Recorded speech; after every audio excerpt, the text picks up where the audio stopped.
advocation of a new social system called a resource-based economy.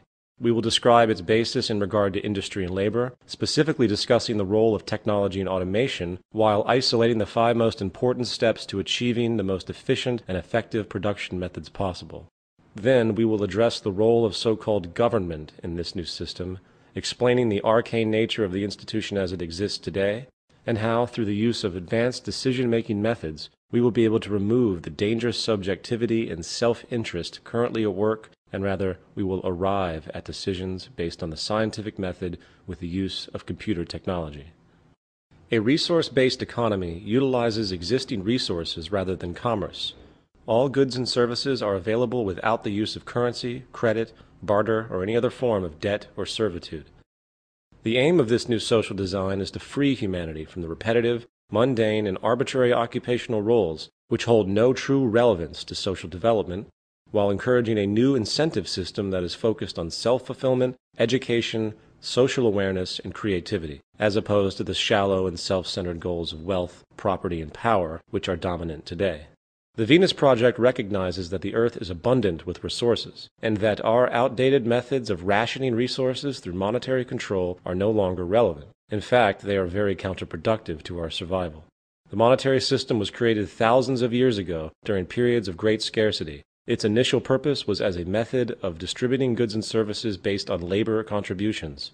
It is not at all related to our true capacity to produce goods and services on this planet.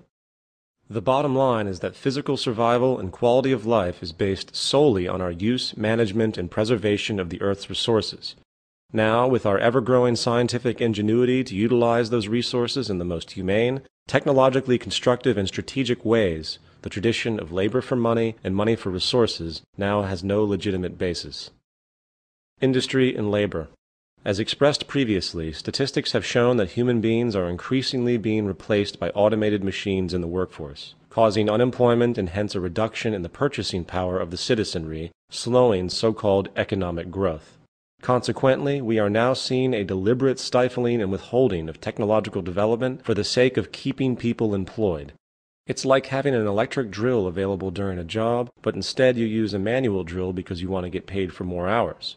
It is nothing but absurd and irresponsible to slow and ignore technological development in order to preserve an outdated social system. We need a social design that focuses on maximizing our technological abilities for the sake of freeing humanity from drudgery and increasing productivity to its highest potential. Anything less is really unacceptable. Now, for the sake of argument, let's completely forget about our current monetary-based social system and take a fresh look at modern industrial production methods as would be implemented in a resource-based economy. The question to consider is, how do we design a production system that maximizes high-quality output, reduces waste, considers the dynamic equilibrium of the Earth, and reduces repetitive and mechanical human labor? Based on the scientific method, here is how the logical reasoning for industrial production methods would unfold. Step 1. Survey the planetary resources. Step 2. Decide on what needs to be produced, oriented by a priority ranging from bare necessities, such as food, water, shelter, to utility-based production items, such as raw materials, automation machines, and technological development, to production items used for non-utility-based purposes, such as entertainment media, radios, musical instruments, etc. Step 3. Optimization of production methods while maximizing the product's lifespan. Step 4. Distribution methods for human access. Step 5. Optimized recycling of the products that become outdated or inoperable. Step 1. Survey the planetary resources. As denoted before, it is critical that we know what we have on this planet, for that translates into what the possibilities are. With this information, industrial production is always adjusted to compensate for any emerging scarcity, along with the most mathematically appropriate raw material distribution based on availability and most relevant application. Any scarce resource is thus immediately addressed by seeking alternatives and substitutions. This awareness can be obtained by real-time electronic feedback coming from all resource sectors of the planet, fed into a central computer database that monitors any growing scarcity or problem. This idea of resource monitoring is not at all far-fetched, even if it might sound complex. This point will be addressed more so a little later in this presentation. Step 2. Decide on what production is required. What do we need? This is a very powerful question, for besides the obvious food, water, and shelter, most people today have no idea what they really want or need, for they have never been informed as to the true state of technology.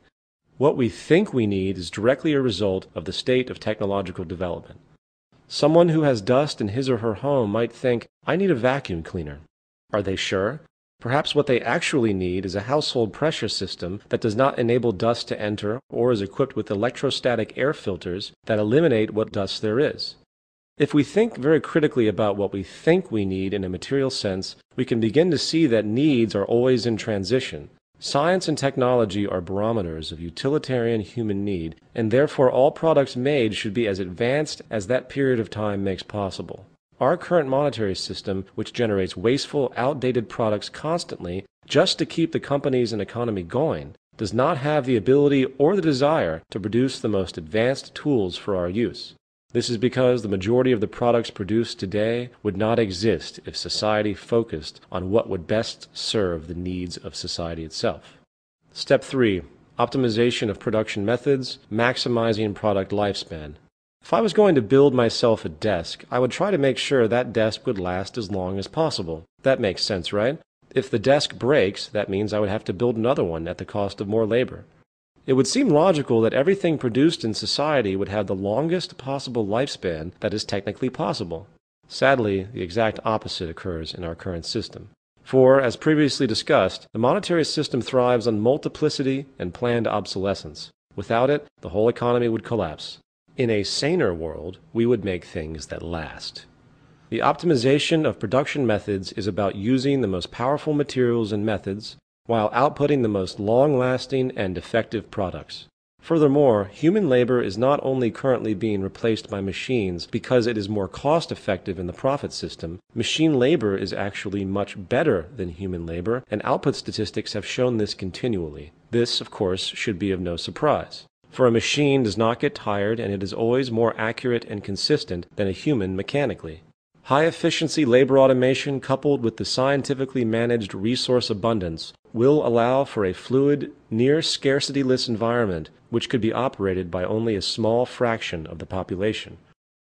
Step 4. Distribution methods for human access. Distribution methods would also depend on the state of technology. For instance, production could theoretically become so streamlined that a product is only created when the request is actually made. Regardless, warehouse-like distribution centers, along with automated delivery, would be the most simplistic way for now. Also, since there is no money used in this system, there is little need for a person to hoard their items, and there is also no reason for a person to steal something that is available to everyone, and they certainly couldn't sell it.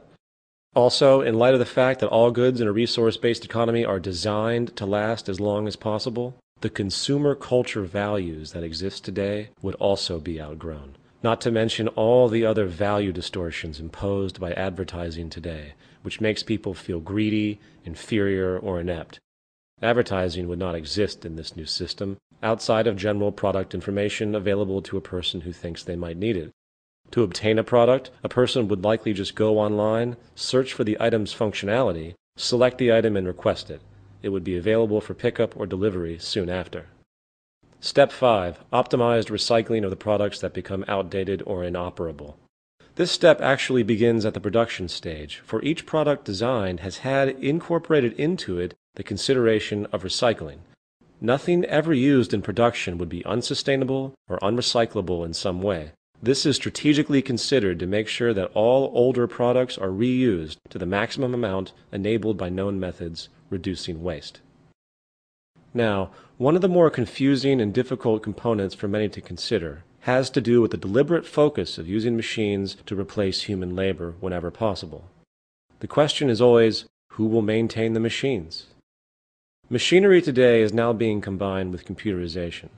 Essentially, a computer is the brain of the machine, and it instructs the machine what to do. This combination of machine and computer intelligence could be termed cybernation. Cybernated machines today are probably the most powerful and influential invention humanity has ever created. The possibilities of these tools are on pace to changing the entire fabric of society, beginning first with the freeing of the human labor force.